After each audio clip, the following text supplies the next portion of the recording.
step closer to a grand new flag. Melbourne into its first grand final in 21 long years. It's a grand old flag, it's a high-flying flag, it's the emblem for me and for you. It's the emblem of the team we love, the team of the red and the blue. Every heart beats true for the red and the blue, and we sing this song to you. Should all acquaintance people know, keep your eye on the red and the blue.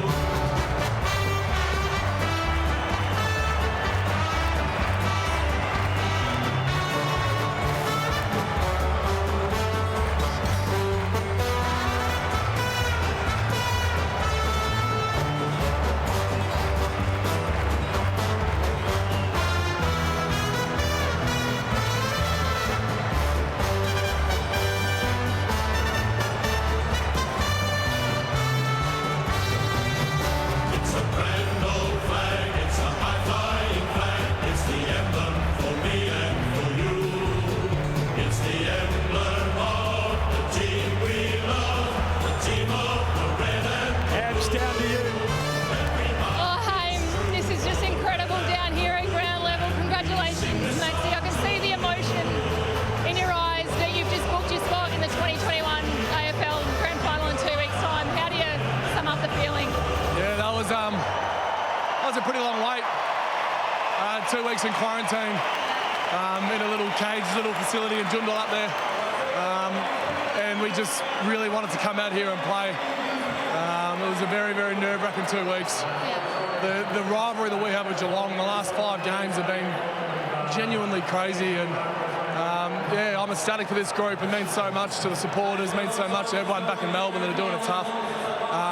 And yeah, we got staff members back at home, we got family back at home, and this is for them, yeah. Let's delve into that a little bit more, though. As you said, your supporters, your members, your family at home, your past players and coaches. 57 years is a very long time, and next week you'll have the opportunity to break that drought. So Yeah, we did. We've won. We're 1 from 2. This Perth hub, we want to be 2 from 2. We want to be able to win the grand final, which is next week. That's what the target is. Obviously, this is nice. We got 50,000 Melbourne people here, and this is really nice. But we haven't broken the drought until we do something in 2 weeks, and that's really what we're looking forward to. for you personally, Ruckturn Rover, 5 goals, Maxie. It's not a bad night to put out one of your career best performances, is it? I haven't done that before. I'm not normally a goal kicker, and got on the end of some of them. Like that stoppage goal, I probably won't be able to do ever again in my life. So, listen, it's standing performances. James Harms was super today, Angus Brayshaw. Like, this is why I play footy now, watching these boys that didn't get a gig out. Nathan Jones is running out. It's just, that's why we play footy, and only 22 of us get to play in 2 weeks' time, but we represent that whole group. Congratulations, Max. I'll let you go and soak this all in, but we'll see you in 2 weeks' time. Thanks, Ab. Nat Fife, you've got Jack Viney. Sure do, Abs. Jack Viney, 35 disposals in a Prelim-Final. You're into a grand final. How good does that feel? Oh, unbelievable. I know, to play in front of I would say, predominantly a Melbourne crowd. The boys played so well tonight on a big occasion.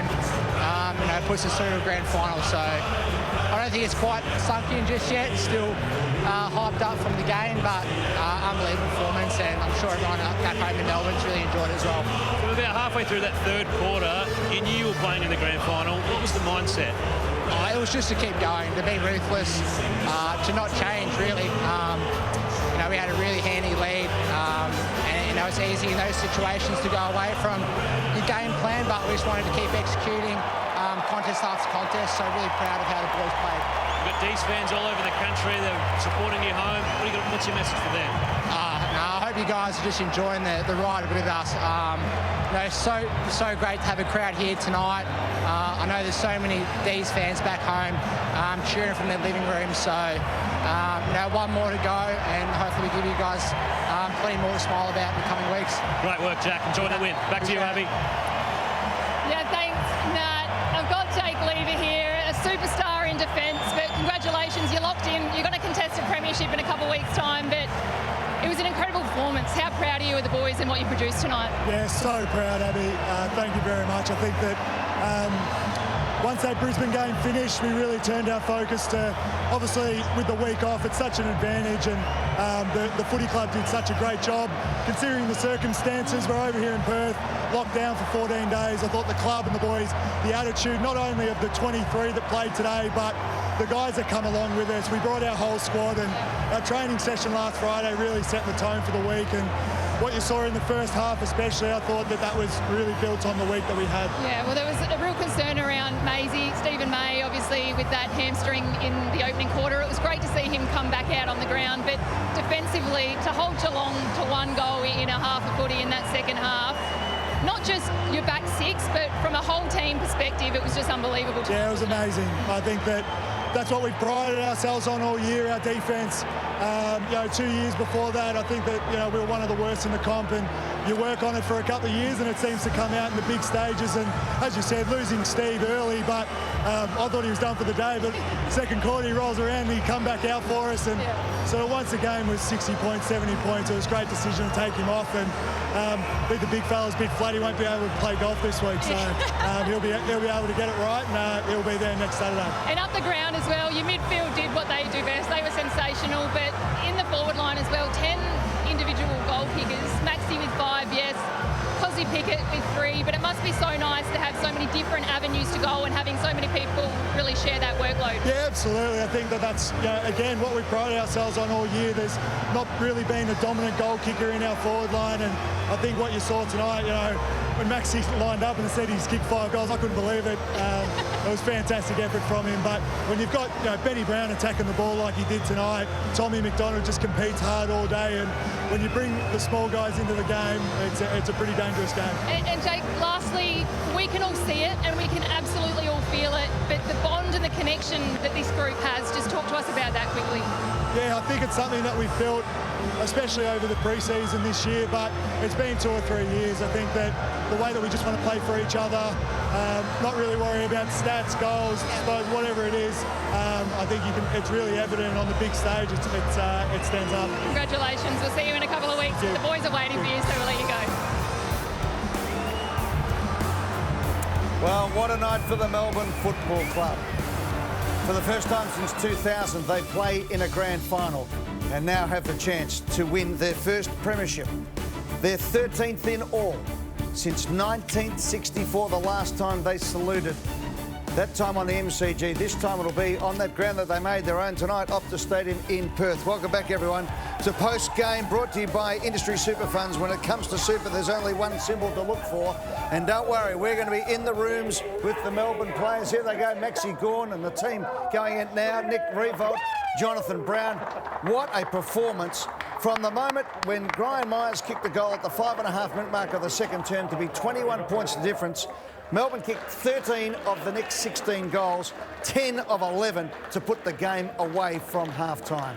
It was as powerful a display you'll see in a final, no doubt about it. If you had any doubts about Melbourne coming in as to whether they had any demons for that 2018 preliminary final loss, well, they have been completely slayed tonight.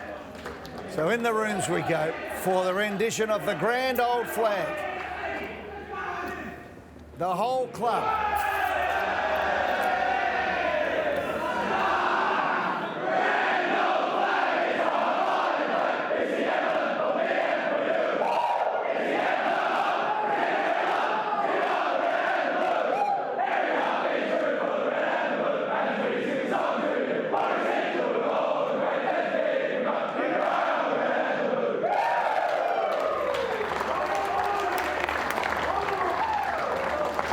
Well, they could have a crack at the second verse of that song, and there is one too, by the way, and maybe even sing it twice. Look at this crowd shot's fantastic. A big contingent of Melbourne players there. But there's only one we want to speak to now, and that is the man who was the captain of the Melbourne Football Club. Every accolade you could possibly get for the Melbourne Football Club, Gary Lyon has next to his name. And now we cross to him as Fox Footy's very own, the former skipper in the Melbourne rooms. Gary, over to you, buddy. How you feeling?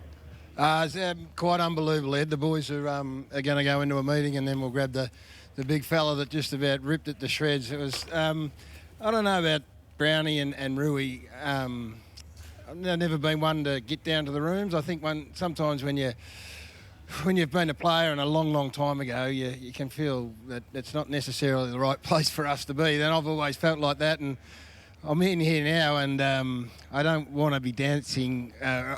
Well, actually, I want to dance off the ceiling. That's how I feel right now. But, you had nothing to do with it other than sitting in the grandstand cheering away. So it's a strange feeling, Ed. It really is. And, they got one more game to go. But I don't think certainly not in my wildest dreams, and I don't know about anyone else's, I didn't think they saw that game going like that.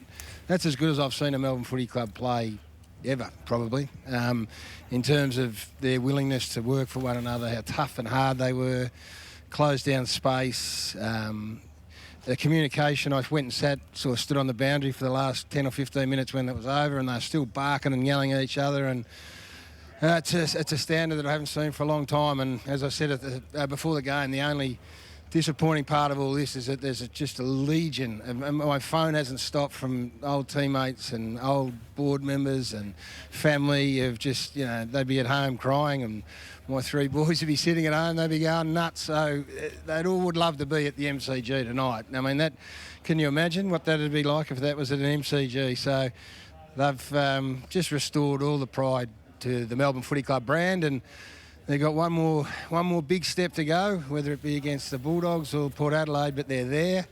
And it was just a surreal sort of a night tonight. I sat with Matthew Pavlich. I started laughing halfway through the third quarter when Max was doing stuff that Brownie and Revolt haven't even done. I just couldn't. I was just sitting there and we just started laughing. That's how we got you on camera. We got you on camera doing that. You're calling the shots for Channel 7 now, are you? I knew you were big, but geez, you're doing a good job there. You were the star of the show there. It was fantastic day to see you. What was it like during that period for that 10-minute stretch when Max just ripped the game apart?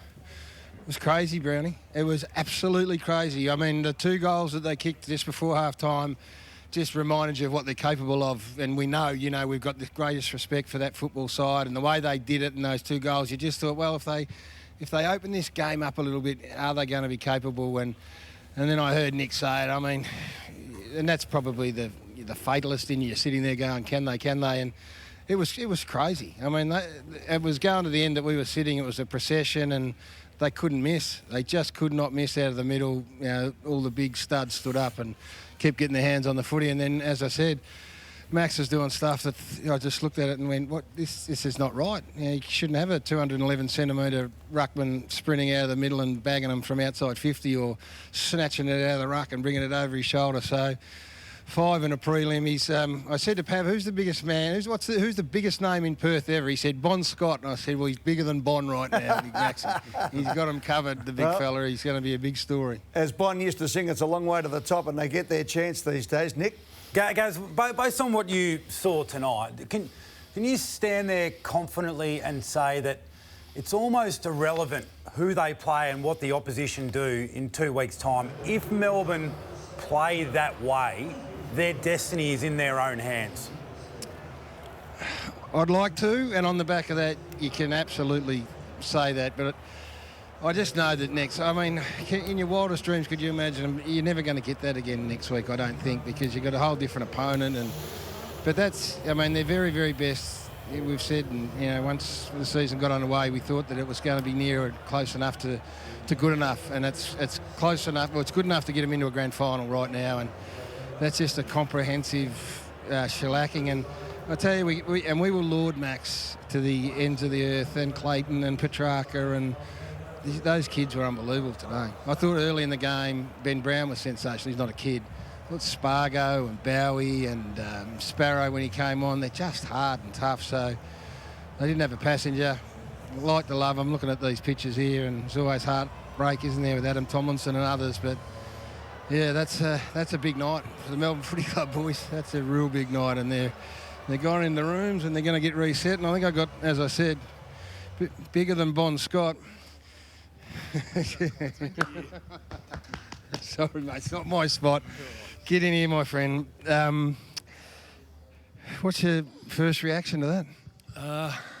As much as we want to think about next in 2 weeks' time, like winning the prelim against an arch rival Geelong, with the year that everyone's had, we're all away from family, partners, members, supporters, friends, other staff members.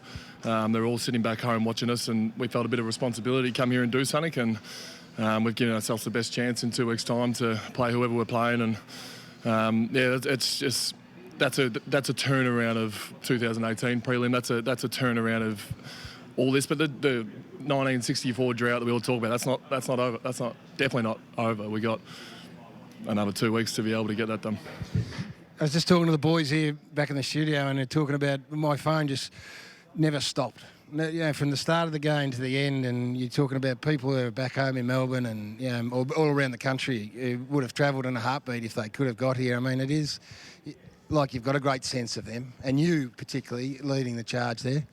Yeah, I mean, there's some guys with incredibly young babies that are left behind. Benny Brown, Tom McDonald, Jake Lever have all left almost younger than a month-old kids. My wife's heavily pregnant, but they're also first-world problems to what a lot of people are going through.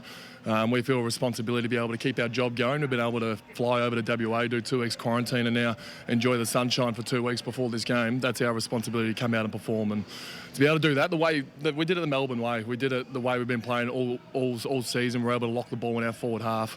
We don't normally score that high, and we definitely don't have ruckman kicking goals like that, but to be able to keep them to such a low score, that's the Melbourne way, and that's what really excites me. Yeah, so from the one end, it's, from an attacking point of view, we can talk about that in a minute, and I know we'll have to, but we'll bring it up. we will. Defensively, it stood up again, and this is a Geelong side that had such dangerous forward force in whether it's Hawkins or Rowan or Jeremy Cameron, but you kept them. At one stage it was 5 goals. They might have got a couple late. I didn't see it, but I guess that's the box that you want to tick most.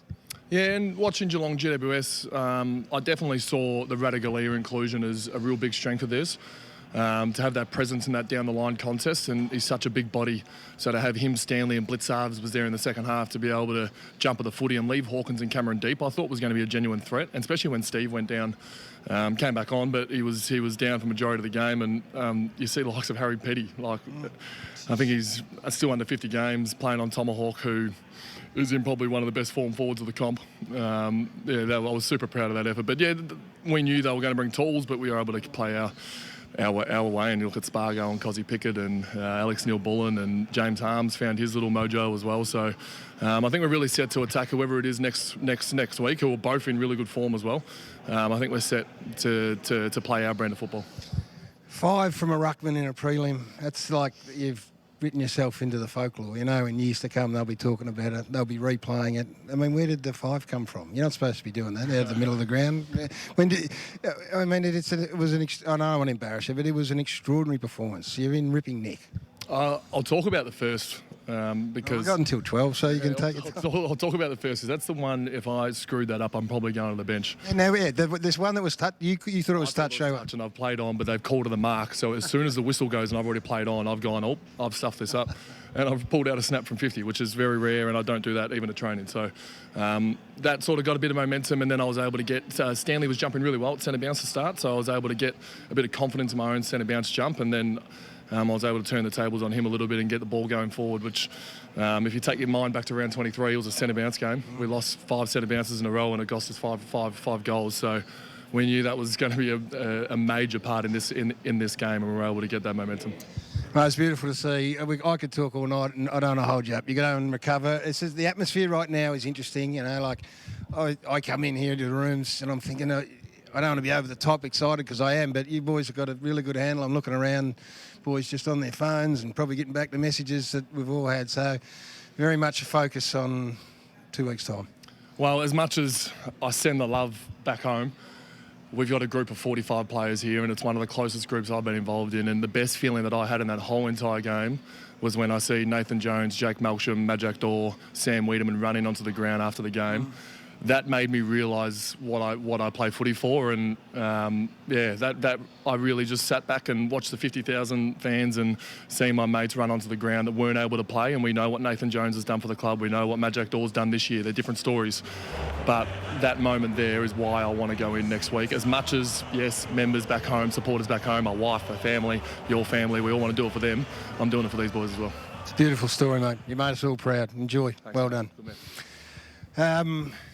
It's like a starstruck kid at the moment, boys. It's Maxie Gorman. We've had some great leaders at this footy club. David Neitz most recently. You go way back, Flower. he's just writing a whole brand new chapter. He's got such charisma. He's got a presence. Players gravitate towards him. It's a good story down here, lads. It is indeed. And Gary, well done to you tonight, mate. You might feel a little bit awkward there in the rooms, but I can tell you, I think you represent all your old mates, all the members, all the supporters who are watching right now, and they're feeling exactly the way you are at the moment too. So proud, so excited. Keeping the lid on it a bit as well, mate, but you're no imposter being in there, mate. You're one of the greatest Melbourne players of all time, and enjoy the next couple of weeks. It's privilege to be here, Ed. For the first time ever, mate. 15 days you've got to wait. We've got another interview there. Do you want to speak to Jakey Lever while he walks past? Damn straight I will. Yeah, why not? You're in the grand final. Can you believe this? I mean, that was, as said to Max, as comprehensive and as good a Melbourne team as I've seen play, I think. Yeah, absolutely, Gary. I think that I thought we set up the 2 weeks that we've had here really well as a footy club.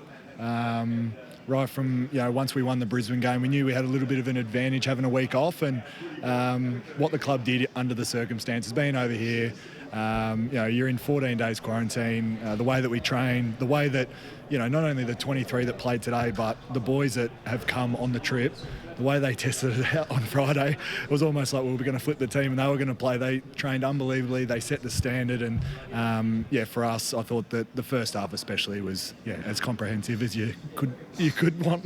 You set it up early. Your back six is back 8, 10, however many it is. It's a group within a group. Physically, we had a little scare with yourself, Stevie May as well. What can you tell us? Yeah, Stevie's fine. I thought he was done, but he come back out there in the second quarter, and then once the result sort of got to 70 points, I think that it was a great decision that they took him off, and it was a pretty easy decision. And myself, I just kicked someone's hand or kicked someone's leg or something. I don't know what it was, but no, I'm fine. Got through the game and feeling good.